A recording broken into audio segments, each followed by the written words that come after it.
Hello friends, स्वागत है आप लोग का एनसीईआरटी जोन में। जैसे कि आपको पता है, डेली 9 AM पे एक वीडियो आता है जिसमें हम यूपी पीसीएस के जो प्रीवियस ईयर क्वेश्चन पेपर है ना, उसको एनालिसिस करते हैं। तो 2022 वाला ऑलरेडी डिस्कस कर चुके हम लोग। इसमें हमने क्या किया है, 150 क्वेश्चन डिस्कस किए कुछ एक्स्ट्रा फैक्ट के साथ। इवन हम लोग ऐसा कोशिश करते हैं कि डायरेक्टली क्वेश्चन रिपीट ना हो, तो टॉपिक तो रिपीट होता ही है, तो उस क्वेश्चन में एक्स्ट्रा फैक्ट बता दे ताकि अगर टॉपिक रिपीट हो ना तो हमारा काम बन जाए। ठीक है। तो 2022 वाला हमने पूरा पेपर कर लिया। अब हम 2021 वाला पेपर करेंगे। हर वीडियो में 50 क्वेश्चन होगा। तो 50 क्वेश्चन आप समझो डेली आप प्रैक्टिस कर रहे हो। बहुत इंपॉर्टेंट क्वेश्चन, क्योंकि पुराने साल के पेपर है। और इससे साथ इसमें करेंट अफेयर्स तो करेंगे नहीं, लेकिन करेंट अफेयर्स का हम ये देखते हैं कि क्वेश्चन किस टाइप से आएगा, किस टाइप का क्वेश्चन आता है, इंडेक्स में कैसे इंडेक्स आता है, बजट से कैसे क्वेश्चन आता है, स्टेट न्यूज किस टाइप का आता है। तो ये सब डिस्कस करेंगे। ये नंबर है, कोई डाउट हो तो इस पर मैसेज कर सकते हो, कुछ फीडबैक देना, कंट्रीब्यूट करना, इस नंबर पर मैसेज कर सकते हो। ये हमारे कुछ कोर्सेस है बीपीएससी के लिए, 69th बीपीएससी के लिए स्टार्ट हो चुका है, उसको ज्वाइन कर सकते हैं। यूपीपीसीएस अगले साल के लिए, इस बारी के यूपीपीसीएस के लिए ज़्यादा से ज़्यादा आप ये कर सकते हो, घटनाचक्र प्रभावलोकन का ये वीडियो फॉर्म है। ठीक है, चलिए शुरू करते हैं। पहला क्वेश्चन है, can you show me one free country where where there are separate electorate. सबसे पहले समझिए सेपरेट इलेक्टोरेट क्या था, कि अपना रिलीजन वाले को अपने वोट देना है। तो ये एक्ट सिस्टम कब आया था, मुस्लिम के लिए आया था 1909 में, जिसको मोरले मिंटो रिफॉर्म्स भी बोलते हैं, मोरले मिंटो रिफॉर्म्स। इसीलिए जो मिंटो है ना, मिंटो को हम बोलते हैं फादर ऑफ सेपरेट इलेक्टोरेट। ठीक है। उसको फादर ऑफ कम्युनल गवर्नमेंट भी बोलते हैं, फादर ऑफ कम्युनल गवर्नमेंट। तो 1909 वाले एक्ट में याद रखना। तो किसने बोला था कि सेपरेट इलेक्टोरेट किसी भी फ्री कंट्री में आप नहीं देखे हो। और ये बात वो इसलिए बोल रहे थे कि कॉन्स्टिट्यूएंट असेंबली में ऐसा ना हो कि हमारे नए संविधान में आ जाए। तो कॉन्स्टिट्यूएंट असेंबली सबसे पहले बैठी कब, 9 दिसंबर 1946 को।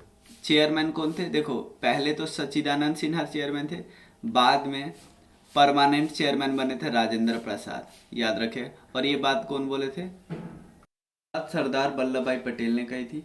सरदार वल्लभ भाई पटेल, देखो कंस्टिट्यूएंट असेंबली में कुछ मेजर कमिटी थी ना, उसमें एक कमिटी थी प्रोविंशियल कमिटी, उसके चेयरमैन थे। एक फंडामेंटल राइट सब कमिटी थी, उसके चेयरमैन थे। इनको आयरन मैन ऑफ इंडिया बोला था, आयरन मैन ऑफ इंडिया बोला जाता है। उसके अलावा पहले डिप्टी चीफ प्राइम मिनिस्टर थे और होम मिनिस्टर थे। ये सब कुछ याद रखना है आपको। सेकंड नंबर क्वेश्चन है, how many district of Uttar Pradesh, कितने डिस्ट्रिक्ट उत्तर प्रदेश का है।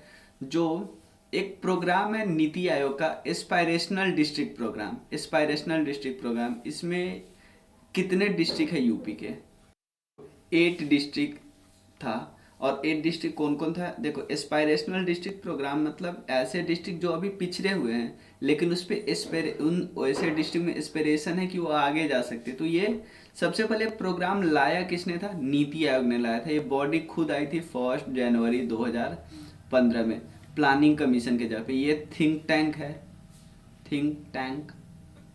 ठीक है। और नीति आयोग के जो चेयरमैन होते हैं वो होते हैं प्राइम मिनिस्टर साहब। उसके अलावा 2 पोस्ट और याद रखना है आपको, सीईओ याद रखना है और वाइस चेयरपर्सन याद रखना है। दोनों पर्सन आपको इम्पोर्टेंट है, पूछ देते हैं। तो 8। एक चीज़ और समझना, ये नहीं लगना चाहिए कि अभी आप 8 से बढ़ गए, अभी भी 8 ही है, क्योंकि 100 बहुत समय से 112 एस्पायरेशनल डिस्ट्रिक्ट है, तो अभी भी यूपी में 8 ही है। बहराइच, बलरामपुर, चंदौली, चित्रकूट, फतेहपुर, श्रावस्ती, सिद्धार्थनगर और सोनभद्र, ये ध्यान रख सकते हो। अगर मान लो बिहार का याद रखना है, तो बिहार का तो बहुत सारा डिस्ट्रिक्ट है। बिहार का साथ 13 डिस्ट्रिक्ट है। मैं बताता हूँ कौन कौन है। एक है अररिया, अररिया, बांका, औरंगाबाद, बेगूसराय, गया, जमुई, कटिहार, खगड़िया, मुजफ्फरपुर, नवादा, पूर्णिया, शेखपुरा और सीतामढ़ी। ठीक है। अब नेक्स्ट क्वेश्चन है, ये एक यूपी का एक्ट, तो देखो यूपी के स्कीम से पूछा हुआ है ना। अब देखो यहाँ पे आराम से एक बहुत एलिमिनेशन टेक्निक लग जाता है।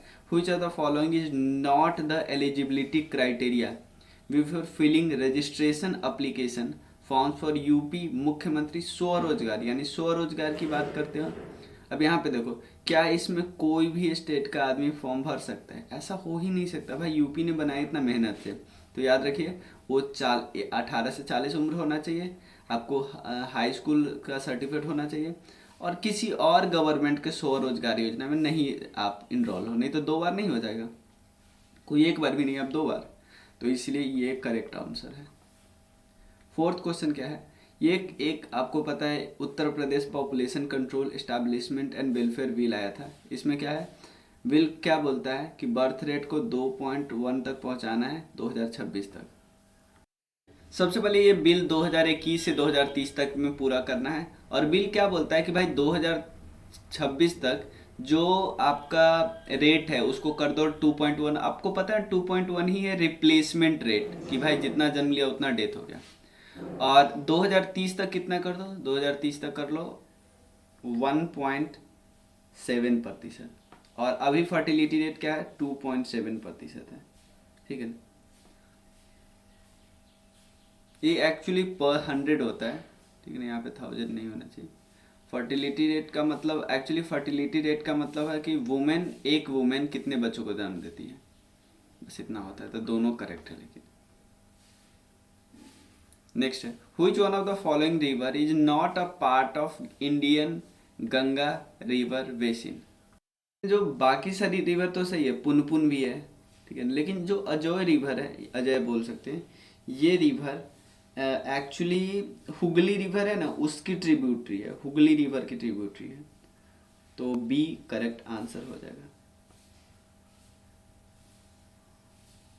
हुगली भी तो गंगा रिवर बेसिन हुआ है ना, नहीं नहीं, ये भी नहीं हुआ, नहीं हुई, ये भी और ये भी गंगा रिवर बेसिन का पार्ट है, क्योंकि हुगली रिवर वो होता कब है, सिंपल समझो, एक जगह है जहाँ पे गंगा रिवर 2 पार्ट में टूट जाती है। एक का नाम हो जाता है, वो चली जाती है पद्मा, एज ए पद्मा बन के बांग्लादेश में, और एक हुगली, ठीक है। तो ये भी तो गंगा रिवर बेस की भी गंगा रिवर बेसिन का पार्ट हुआ, तो ये नहीं होगा, जोंक रिवर होगा। जोंक रिवर एक्चुअली किस रिवर की ट्रिब्यूटरी है, महानदी रिवर की ट्रिब्यूटरी, महानदी, ठीक है। चलिए अगला क्वेश्चन है, हीराकुंड डैम महानदी रिवर पे भी है, पे ही है। Among the following countries, India's trade balance surplus सबसे ज़्यादा किसके साथ है, यूएसए के साथ है। डेफिसिट सबसे ज़्यादा चाइना के साथ है। इको मार्क नाम से पता है, इको मार्क, इको जब भी पर इकोलॉजी, इको से इकोनॉमी मत समझना, इकोलॉजी यानी इन्वायरमेंट के लिए ज़्यादा सही है वो सामान, इन्वायरमेंट को उससे कोई नुकसान नहीं होगा, तो सेफ गुड है किसके लिए, इन्वायरमेंट के लिए। अगला क्वेश्चन है, on the recommendation of which commission inter state council को सेटअप किया गया था, किस कमीशन में, ये सरकारिया कमीशन के रिकमेंडेशन पे, सरकारिया कमीशन के रिकमेंडेशन पे। 2 क्वेश्चन बनता है कि सरकारिया कमीशन को कॉन्स्टिट्यूट कब किया गया था, 1983 में, 2 अलग है, जून 1983 में। अब रिपोर्ट उन्होंने कब दिया था, सबमिट किया था रिपोर्ट 1987। लोग इनमें ही कंफ्यूज हो जाते हैं, क्योंकि क्वेश्चन ठीक से नहीं पढ़ते हैं और देखते हैं इसमें और इसमें किस में लगा है, याद नहीं रहता है। अब इसमें एक इंटर स्टेट काउंसिल सेटअप किया गया था, अंडर व्हिच आर्टिकल 263, ठीक है ना। उसके अलावा इसमें और भी कई बातें की गई है, वो ध्यान नहीं देना है। चेयरमैन हमेशा इंटर स्टेट काउंसिल के कौन बनेंगे, प्राइम मिनिस्टर साहब बनेंगे, जब भी मीटिंग होगी इंटर स्टेट काउंसिल में। अब देखो एक जोनल काउंसिल होते हैं, उनके मीटिंग के हेड होते हैं होम मिनिस्टर साहब, ये ध्यान रखना। यहाँ पे होता है पीएम साहब। अब कुछ वाटरफॉल है, वाटरफॉल पे भी क्वेश्चन आ जाता है। ये हुंड्रू वाटरफॉल करेक्ट है, ये वाटरफॉल है सुर्बनखा रिवर पे, और ये है झारखंड में। उसके बाद चचाई वाटरफॉल बिहार रिवर पे है, और ये एमपी के रेवा डिस्ट्रिक्ट में है, रेवा डिस्ट्रिक्ट में। धुआंधार ये नर्मदा रिवर पे है। बुधा, ये बूढ़ा होता है, बूढ़ा घाघ वाटरफॉल ये कांची रिवर पे नहीं, ये एक्चुअली रिवर का नाम ही बूढ़ी रिवर है, और ये कहाँ पे है, ये है झारखंड में। तो ये गलत स्टेटमेंट है, ठीक है, ठीक है। इसमें से नाइट्रोजन किसका एसेंशियल कंस्टिट्यूएंट नहीं है, किसका नहीं है, देखो इसमें आप एक चीज़ याद रखिए, ग्लूकोज का फॉर्मूला क्या है, C6H12O6। तो कार्बोहाइड्रेट का एसेंशियल कंस्टिट्यूएंट कैसे हो सकता है, लेकिन क्लोरोफोल, डीएनए, क्योंकि आपको पता है डीएनए आरएनए सब में नाइट्रोजन बेस होता है, तो नाइट्रोजन तो आ ही गया, नाइट्रोजन फॉर्मूला होता है N, और क्लोरोफिल में भी मिल जाता है, ठीक है ना। तो इन सब में होगा बट कार्बोहाइड्रेट में नहीं होगा, ये ध्यान रखना है आपको। मैच लिस्ट वन करना है आपको, राज्यसभा के मेंबर को वो करना है, राज्यसभा के मेंबर को मिलाना है, ये बताना है कौन कौन से मिलेगा। अब देखो राजस्थान, गुजरात, कर्नाटक और पंजाब। अब देखो आपको क्या लगता है इनमें से सबसे छोटा स्टेट कौन सा है, सबसे छोटा, क्योंकि इनमें से आप देखो कि पंजाब एक ऐसा स्टेट है जो टूटा हुआ है 1966 में, किस में बन के, हरियाणा। तो आपको क्या लगेगा, अगर कुछ भी नहीं पता तो हम तो अगर एक गेस करेंगे, एक तो हम कहेंगे पंजाब का सबसे कम होगा, तो अगर डी का 2 लगाएं, मान लेते इसको लेके मान लेते हैं, तो ये गया। अब हमको पता चल गया बी का 3 है, ठीक है, बी का 3 यानी गुजरात का हमको पता चल गया 11 सीट है। अब हमको गेस करना है राजस्थान में और कर्नाटक में, राजस्थान में और कर्नाटक में। देखो राजस्थान एरिया के हिसाब से बहुत बड़ा स्टेट है, ठीक है, एरिया के हिसाब से बहुत बड़ा स्टेट है, लेकिन उतना ज़्यादा पॉपुलेशन नहीं होगा यहाँ पे, क्योंकि बहुत सारा पार्ट थार मरुस्थल है। तो अगर मैं यहाँ पे गेस करके जाऊँ तो मैं बोलूँगा कि कर्नाटक को 12 स्टेट है और राजस्थान को 10 स्टेट है, तो ये करेक्ट है, ठीक है ना। ये आपको पता है तो ऐसे बिल्कुल नहीं जाना है, नहीं पता है तो जाना है ऐसे, ठीक है, क्योंकि ऐसे क्वेश्चन नहीं छोड़ना। मिलान देखो यूपी पीसीएस में आप मिलान वाला जो क्वेश्चन है ना, उसको किसी ना किसी तरह करके ही जाना, ठीक है। अब देखो given below all two statement, देखो ऐसे क्वेश्चन है ना, आपको डायरेक्टली एलिमिनेशन मेथड सिखाएगा। क्या सिखा रहा है पहले देखो, human body synthesis all the vitamin, भाई ऑल द विटामिन अगर हमारे बॉडी खुद बना लेता है तो हम विटामिन के लिए दौड़ते क्यों रहते हैं कि विटामिन ए के लिए फल खा लो, सी के लिए खा लो, नींबू उम्बू खा लो। तो ये सीधा सीधा फॉल्स है, ये फॉल्स हुआ तो आपका आंसर ही मिल गया, एक ही ऑप्शन है ऐसा। तो विटामिन जरूरी क्यों होता है, प्रॉपर ग्रोथ के लिए जरूरी होता है, ठीक है ना। कार्बोहाइड्रेट और फैट किस जरूरी होता है, एनर्जी के लिए जरूरी होता है। तो सबको जरूरत पता होना चाहिए आपको। तो आपने विटामिन का यूज देख लिया, एनर्जी इसका कार्बोहाइड्रेट का यूज देख लिया। अब एक होता है प्रोटीन, प्रोटीन एक्चुअली मदद करता है जो हमारे बिल्ड करने में, मतलब कोई प्रॉब्लम ऑलरेडी हो गया, मतलब हमारे मसल टूट गए उसको बिल्ड करने में, बोन टूट गया उसको बिल्ड करने में, ठीक है, ये सब समझना है। नेक्स्ट क्वेश्चन है, Which one of the following acts of the British India strengthen the Viceroy authority over its executive council, ठीक है। सबसे पहले वायसराय का एग्जीक्यूटिव काउंसिल बना कब था, रेगुलेटिंग एक्ट 1773 में आया था। एक मेंबर थे, उसके अलावा 4 और मेंबर एक्स्ट्रा होते थे executive council. By substituting portfolio system लाया गया, पहली बार पोर्टफोलियो मतलब डिपार्टमेंट वाला सिस्टम लाया कि भाई ये काम इसको बांटना है, ये काम इसको बांटना है। ये कब आया ये आपको बताना है, यह था इंडियन काउंसिल एक्ट 1861 में। इसमें पहली बार इलेक्शन का बात किया गया था, इलेक्शन वर्ड का बात जिक्र किया था, सेपरेट इलेक्टोरेट इस समय आया था। इसमें क्या हुआ था, ब्रिटिश क्राउन ने सारा पावर अपने हाथ में रख लिया था, ब्रिटिश क्राउन ने, ठीक है। चलो अगला क्वेश्चन है 14 का, ग्लोबल पीस इंडेक्स की बात करते, उसमें सबसे पीसफुल रीजन कौन है, यूरोप। ग्लोबल पीस इंडेक्स से निकालता कौन है, institute of economics and peace. इसका हेडक्वार्टर कहाँ पे, सिडनी में, याद रखिए सिडनी। अगला क्वेश्चन है, इसमें कौन सा करेक्ट नहीं है ये बताना है आपको। सबसे पहले TERI, Tata energy research institute, Tata energy research institute कहाँ पे, न्यू दिल्ली में है, बताइए करेक्ट है या इनकरेक्ट, ये करेक्ट है। उसके अलावा international centre for research and agro forestry, मान लेते हैं नैरोबी होगा, आगे चलते हैं। फॉरेस्ट मैनेजमेंट याद रखना है भोपाल में, सबसे एक ऐसे याद रखना है कि सबसे ज़्यादा फॉरेस्ट कहाँ पे, एमपी में, इसलिए भोपाल में। Central agro forestry research institute actually Banda में नहीं है, ये एक्चुअली झांसी में आपको मिलेगा, झांसी, जी झांसी, तो ये इनकरेक्ट है, बाकी सब करेक्ट है। यानी international centre for research in agro forestry में रिसर्च तो नैरोबी में, और वैसे इंडिया वाला जो ये बात करे तो ये झांसी में है। अगला क्वेश्चन हम डिस्कस करते हैं। Which of the following vitamin is essential for normal vision. Normal vision के लिए कौन सा जरूरी है? देखो, अब नॉर्मल विजन आपको पता है किस विटामिन की कमी से हमें आंख में प्रॉब्लम होने लगती है, आंख से कम दिखाई देता है। सबसे पहले ये बताइए, ये सोचिए। ये है विटामिन ए। विटामिन ए का साइंटिफिक नेम क्या है? देखो ये एक ट्रिक है, रथ एक टॉफी, ठीक है। ये है रेटिनॉल, रेटिनॉल विटामिन ए। ये है थियामीन, थियामीन। उसके बाद विटामिन सी के लिए है एस्कॉर्बिक एसिड, एस्कॉर्बिक एसिड। उसके ये है कैल्सीफेरॉल, ये है टोकोफेरॉल, और एक है देखो ये ए बी सी डी, और इसके बाद ई, और ये है के, ठीक है ना, ये सब के लिए तो रेटिनॉल है। Next, which one of the following Ramsar site is not situated in UP. UP में कौन सा Ramsar site? Total 75 Ramsar site है, सबसे ज़्यादा रामसर साइट हो गया तमिलनाडु में। सुरिनसर और मानसर यहाँ पे नहीं है, ठीक। एक बार देख लेना, ये आपको बताना है फॉर्मेशन कि कौन बाद में बना था कौन पहले बना था। झारखंड तो भाई सबसे पहले बाद में बना था, ये तो हमने मान लिया।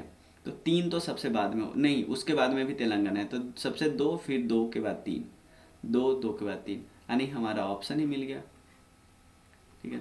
इन दोनों में भी गेस कर लेते भाई कौन गोवा पहले बना, गोवा पहले बना? भाई नहीं, गोवा हमारे देश में आ गया था। देश में कब आया? 1961 में, बट एक कंप्लीट राज बना 1987 में। ये तो हरियाणा 1966 में। समझ में आया? तो आप इस पे मत जाना, इस पे जाओगे तो गलती करोगे। नेक्स्ट है अगला question, who among the following had perform the world's first heart transparent. सबसे पहले हर्ट ट्रांसपेरेंट कौन किया था? ये किया था क्रिस्टन बर्नार्ड। सुगम्य भारतीय अभियान, सुगम्य, सुगम्य भारतीय अभियान, ये देखो ये स्कीम किसके लिए होगा? ये डिसेबल पर्सन के लिए है कि भाई आप ऐसा अभियान चलाओ जिससे कोई आदमी ऐसा नहीं बोले कि वो ऑफिस इसीलिए एक्सेस नहीं कर पाता है गवर्नमेंट ऑफिस क्योंकि वो डिसेबल है। नहीं। अब अगला क्वेश्चन है, देखो ये भी आराम से हो जाएगा। फ्रूट को आप कोल्ड चैम्बर में रखते हो ताकि उसका समय मतलब जो स्टोरेज लाइफ है वो ज़्यादा समय तक है। पहला option, exposure to the sunlight is prevented. अगर मैं मान लो अपने रूम के अंदर रख देता हूँ, सिंपल गर्म जगह है, खाली सनलाइट नहीं मिलता है, तो क्या हमारा खाना फ्रूट बच जाएगा? नहीं बचेगा। Concentration of CO2 in environment is increase. भाई ऐसा कैसे होगा? रूम बंद रहेगा, ठंडा जगह पे CO2 इंक्रीज होता है? पता ही नहीं। There is increase in humidity. Increase humidity हो सकता है, जरूरी नहीं, लेकिन ह्यूमिडिटी इंक्रीज होगा तो जरूरी थोड़ी इसके लिए फ्रूट बच जाएगा। रेट ऑफ रेस्पायर, ये इंपॉर्टेंट है कि रेस्पिरेशन जितना डिक्रीज होगा तो उसका पानी जो है ना फ्रूट का वो बचा रहेगा उसके अंदर ही।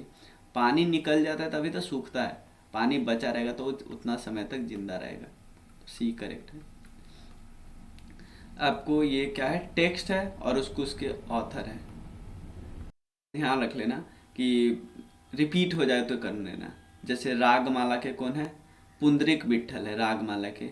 रास कौमुदी के श्रीकंथा।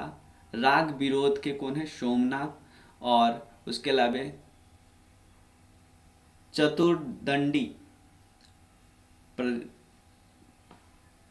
का ये है वेंकटरमण।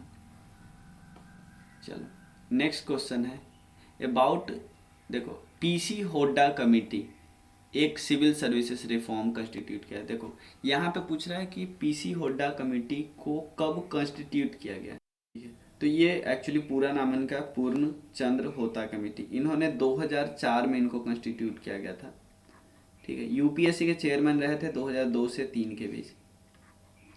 इन्होंने कई सारे रिकमेंडेशन दिए थे। एक तो रिकमेंडेशन इन्होंने दिया था कि जो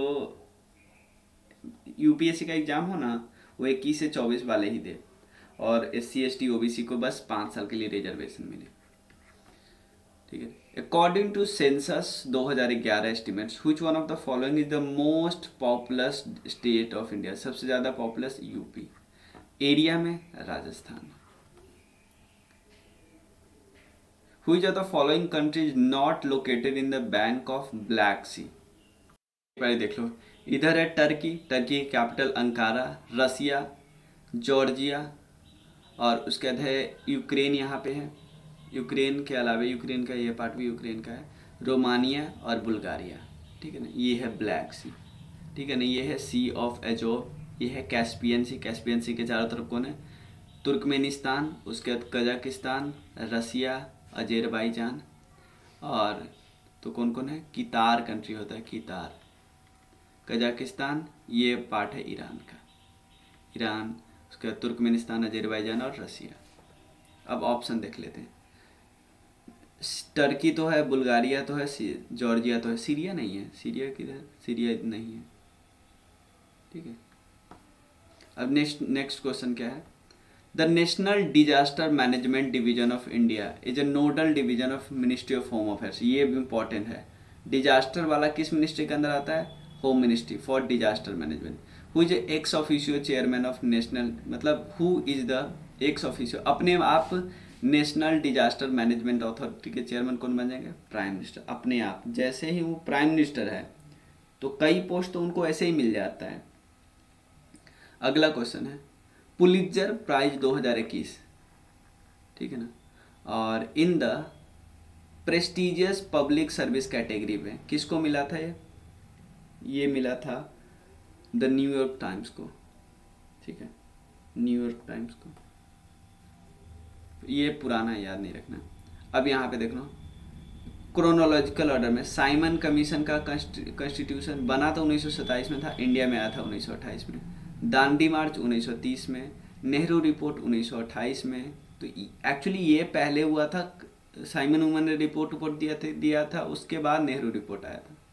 तो अगर इतना हमको पता है तो सिंपल समझो, दांडी मार्च 1930 में, यानी इन दोनों में पहले कौन होगा? इन दोनों में पहले 3 होगा फिर 2 होगा, फिर पहले 3 फिर 2, पहले 3 फिर 2, पहले 3 फिर 2, तो ये गया ये गया। अब देखो, पहले 3 फिर 2, उसके बाद